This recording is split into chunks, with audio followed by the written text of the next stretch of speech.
facility was built about 40 years ago. The government and the Tokyo Electric Power Company said the nuclear reactors were safe, and the local residents believed them.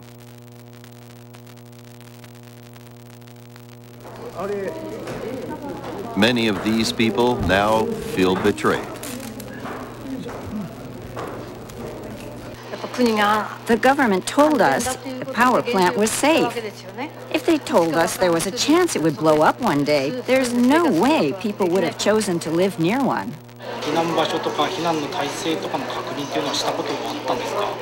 None whatsoever. I've never heard anything about it. No one ever said the power plant was dangerous. As the situation deteriorated, the government kept widening the evacuation zone. The first people ordered to leave were those within a 3-kilometer radius of the plants. The next day, that was extended to people living within 10 kilometers of the Daiichi and Daini power plants. The same afternoon, the evacuation zone was widened to 20 kilometers. 3 days later, those living a further 10 kilometers out were advised to stay indoors.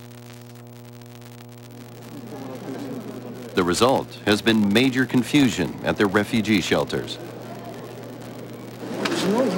Why didn't you tell me last night?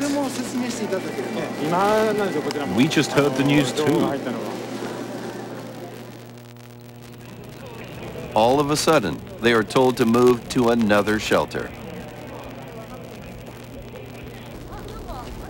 The evacuation zone was getting bigger and bigger. The number of people seeking help was way beyond what had been planned. Anxiety was growing. We are told to go this way and then another way.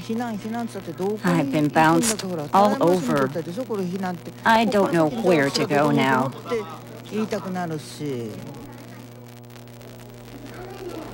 These people now face the invisible threat of radiation. Their biggest fear is not ever being able to return to their homes.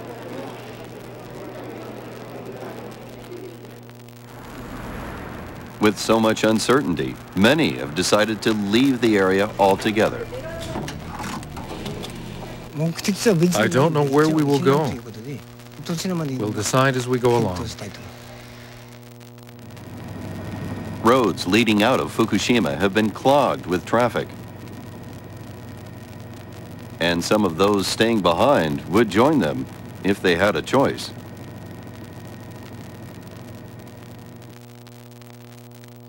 This is a senior citizen's home.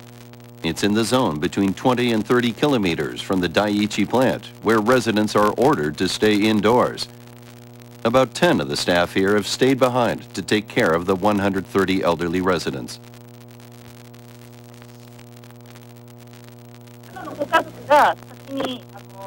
Some of us are anxious to be reunited with our evacuated families.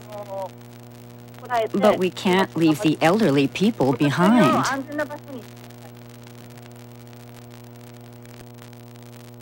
5 days after the quake, people at the facility were still waiting for help.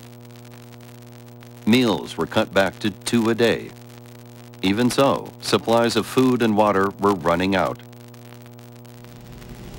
The mayor of Minami-Souma, a town overlapping the evacuation zone, spoke on the phone with NHK. He stressed the seriousness of the situation. When the residents' lives are in danger, we really need the government and the prefecture to lend us a hand. Otherwise, we don't know how we'll be able to survive. We've been portrayed almost like a contaminated area. We can't allow that, and it's not fair to the people living here.